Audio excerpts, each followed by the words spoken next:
Hey YouTube, I got another project going on here. I picked up some salvaged cedar boards off of a job, and I didn't want to throw them away. They were a lot of them were short pieces, but I thought I would make something out of them. So I made this planter box, and actually I've made two now, and I'm going to make another one. Hey, that's enough out of you. And so I thought I would, make a video of it. It's pretty straightforward, really. The only hurdle a little bit is this angle that I put in here that I think is a nice detail. That angle, of course, you have to compensate for that when you do these moldings around here. But it's a pretty easy one, so I'll do a video on it if anyone's interested in making one. Check it out. Okay, the first thing I did was I laid out these pieces, and I tried, I decided how much angle that was going to be.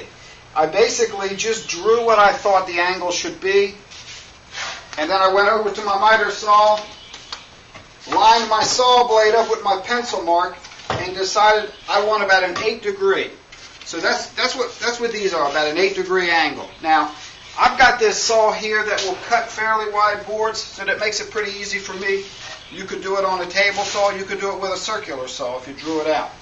So the first thing we did was decide what angle we wanted. And so this 8-degree angle I will use to rip this top and the bottom so that it sits out like that, flared also, because not only is this, but the front leans out and the back leans out. So that 8-degree angle will be the only other angle. That will be the only other angle, really, that you have to concern yourself with. So you'll come over to the saw, and I'll put the 8-degree angle on here. And then I will run these through the saw, cut 8-degree on one side, and then 8-degree on the other side. And then I'll end up with a board that leans out like that at 8 degrees. And then I'll come over here, and I'll take, my shorter pieces, and I'll cut 8-degree and 8-degree, and that'll be my end pieces. So it's pretty simple. Okay, now for the width, basically what I did was I took my, the approximate height of the board, which is 10 and a half, 11 inches, and that's how wide I made the longest cut of the end thing. So that's my dimension. However tall it is, that's how wide it is. That's what I came up with.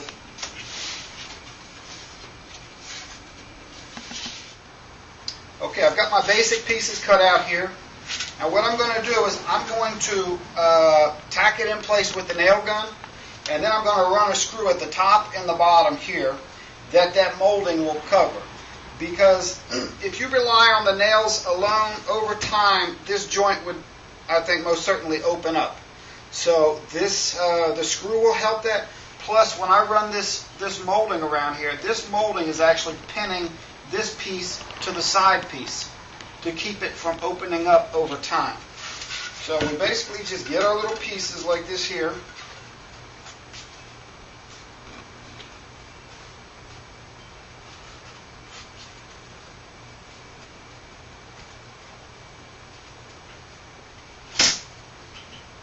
I'm going to put the nail down a little bit because I don't want it to go right where my screw's going to go. Now we got the bottom in. I actually scabbed two pieces together for the bottom. I think it'll be all right. You can probably get by with square cutting it.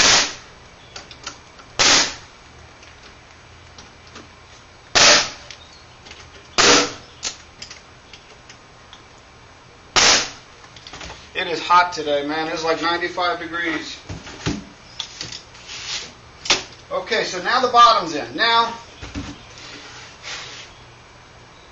the next step is to cut the top. To cut this little flat piece that's going to go up here. These are about, on mine, they're about, I think they're about 2 1/4 inches. I actually have them overhanging just a hair on the inside, but it's about 2 1/4 inches. So that's the next piece. Now that's just cutting it like a piece of picture moldings. Alright, now, we've got this little top frame. I'm just going to tack it together and set it off to the side. And then I'm going to work on my molding underneath here. And then after I attach this to the top of the box, then I'll nail it together good. In fact, I'll run some longer nails in through these corners to really secure them. Alright, now we're getting ready to put this molding around the bottom. Now, the thing is, what you've got to do, since this is on an angle, you have to cut the back of the molding on an angle. So, the molding that you make to go on the bottom is not going to work on the top, because although it's the same piece, on the top you have to route the bottom edge. On the bottom you have to route the top edge. If you're going to route it, maybe you want to leave it square.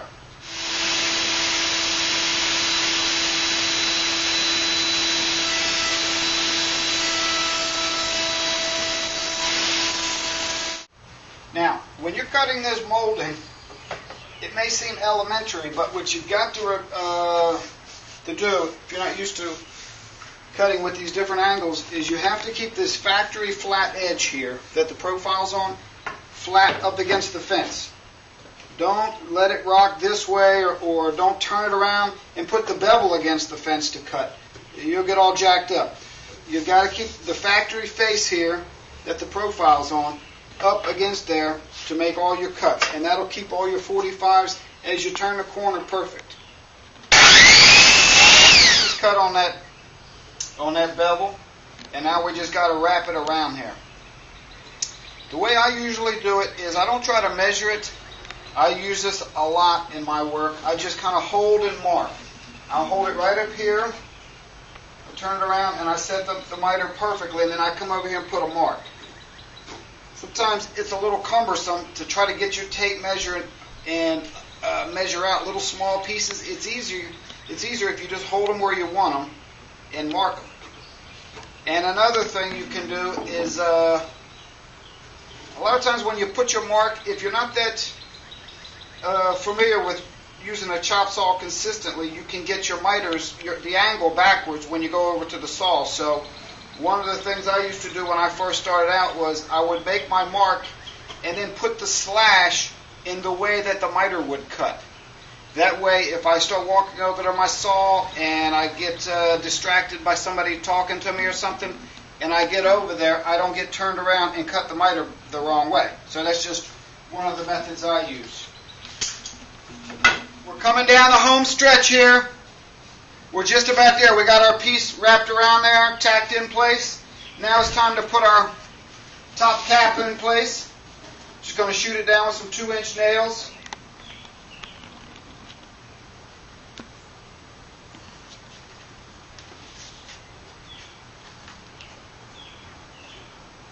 Just kind of feel inside to leave a space around there.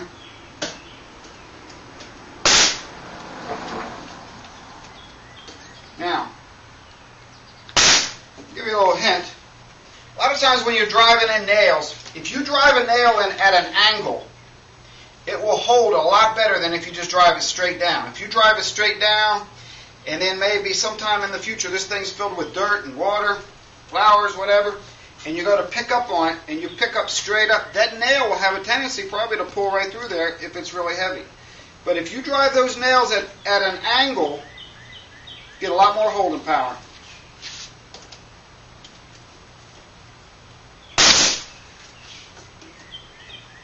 Okay. The last step is we're going to take our sander and we're going to run that sander around here. We're going to kind of sand out areas, round off the corners, give it a more of a seasoned look.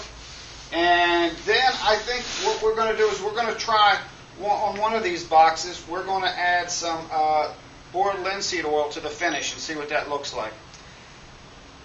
The wife, she said, whoops, I missed a nail there. The wife, she said we need to paint it, but I don't know.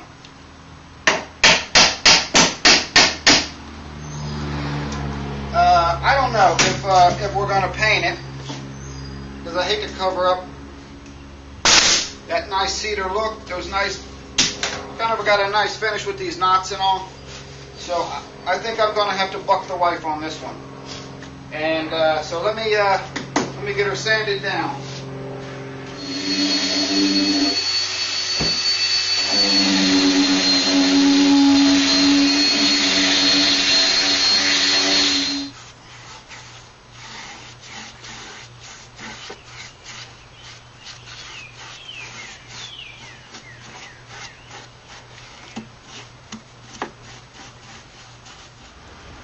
Okay, we're down here at the last step here. We got the oil put on, and I'm just going to leave it sit out here for a couple days, let the oil soak in.